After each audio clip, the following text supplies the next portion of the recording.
DNA is critical when these matters of this nature are handled right from the beginning. Now, DNA testing was done on the victim as per procedure.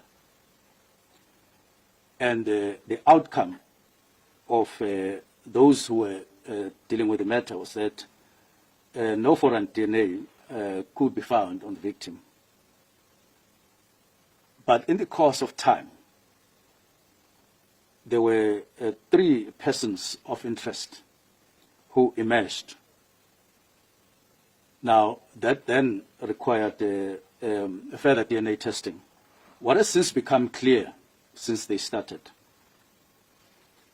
is that the investigation generally followed the correct processes, but of course with challenges present, as I've indicated, that this is a case without witnesses, and it's a case involving a minor, and it's a case where DNA, crucial as it would be, but it wouldn't be comprehensive and get completed in the sense that you wouldn't be able to compare, do the necessary procedural comparisons. And then now DNA samples were collected, and we went home. When we arrived home, she was fast asleep. And then at 8, because we decided to keep her the prep at 8.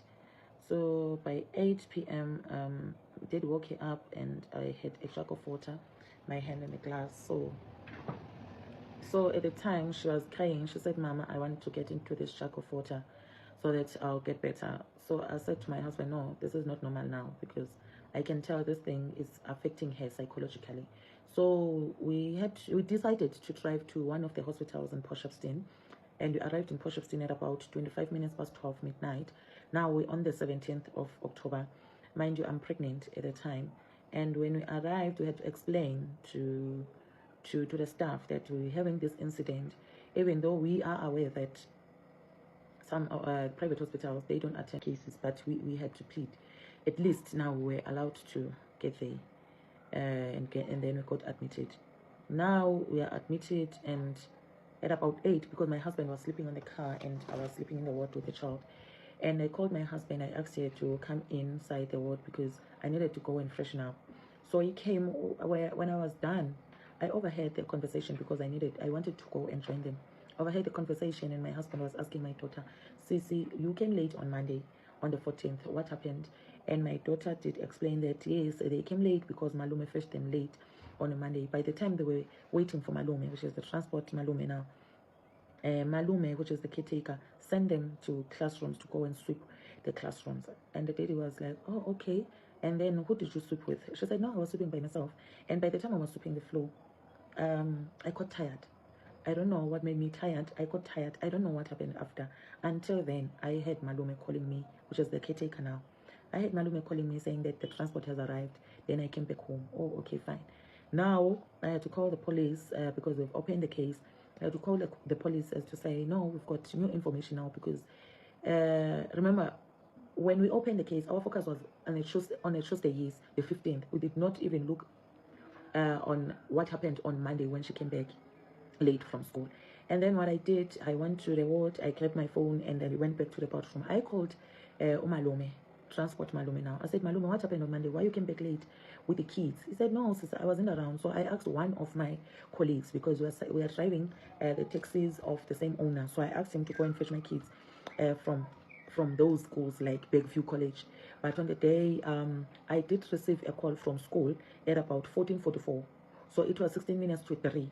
But the school was over by 1400. So I did receive a call. I said, "Oh, okay, fine." But I was never called as a parent, because normally they call us as the parents, and we are the ones that calls Omalume. But on the day, unfortunately, they did not. And then now, when I called the police, and they promised to come, but saying that still the itinerary is going to take longer because on the other province, and now it's KZN and Eastern Cape, so they can't. Hello, Cwecwe's mom is being accused of lying to the nation.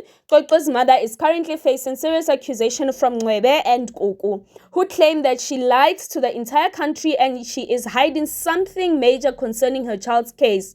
The two insisted that she hasn't told the full story and that there are important details being kept from the public, but she did not let the accusations slide.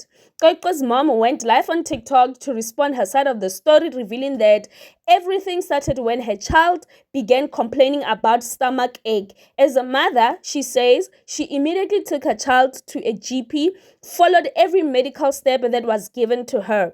I never lied. I did what a mother would do. I took my child to the doctor and followed all the steps. While some viewers believe her and feel she's being unfairly attacked, others are still questioning her version of events. So the next clip that I'm about to play, it's Cwecwe and Cwecwe and other TikTokers. So they opened a panel on TikTok discussing the Cwecwe's case and discussing Cwecwe's mom saying that she is not transparent. She's still hiding some of the information from the public. So, hey guys, instead of being supportive and then we do this. Anyway, until I see you again, please do not forget to like, subscribe to my channel, hit the notification bell. Bye-bye. And like I wasn't even on socials, but kuthiwa leqa ku-live kabongani D ziyakhala. Okokuqala bethuna lo mntana endithetha ngaye, she's not in a right space as much as bathina nathi singekho kuye.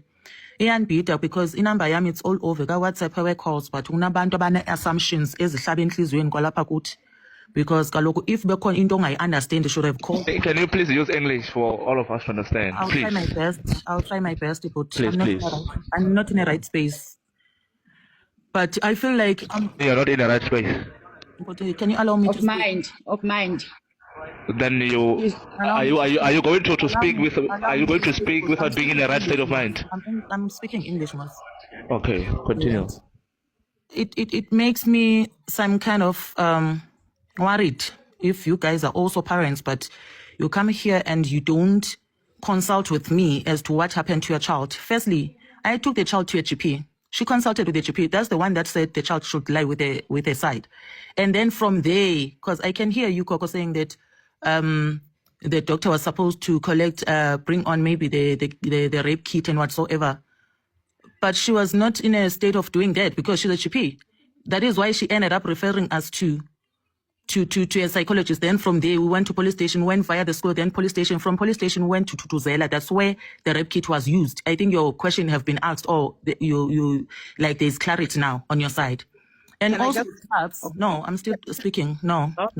And then with TAPS now, when he said I was wrong, like no one is going to teach me how to be a parent to my kids, or maybe I should copy his parenting skills. Because as I mentioned on the that thing, what we call podcast, you should go back and reference on what I said. Because I said, the child said there was a smell of a burning tire at school. So at the time, the child was numb. So you expected the child to be in a right state and also to be maybe not to be numb. I'm just asking. You guys are just talking. You're just talking. You're speaking your mind. I'll put it that way, because now you're being so insensitive with the matter. Not being so insensitive with it only, but you don't like with us because this thing, it's ours, ne? It's also yours because it touched the entire country. But now when it comes to us, it's something else because you keep on pointing fingers to us. If I was wrong as the mother, but no one is going to teach me how to be a good parent to my kids. If I was wrong, then go to the police station and open a case. That's all. Yes, I'm working for the police. I'm working for the police, and also even if I'm working for the police, but I'm seated at the office. I'm not operational. I can tell you that we start from here to there, but with arresting and whatsoever, I don't do that. Yes, I'm working for the police. Do you understand? So guys, can you please, I can't be receiving calls and people will be like, no, go to Bongani D's live because people are talking nonsense. No. This is my child we are talking about here. With your opinions, keep them. If you've got a question, text me, you call me, and you say whatever you want to say. Because it's not me who said the child was raped. I went to the doctor myself because the child said, Mama, I've got a stomach, I'm experiencing a running stomach. What I did as a parent, as a concerned parent, I gave my child Panado and also anti-diarrhea. That is why the child ended up being constipated. You should have asked me that. Do you understand? Guys, don't be disrespectful. This is what I Wait.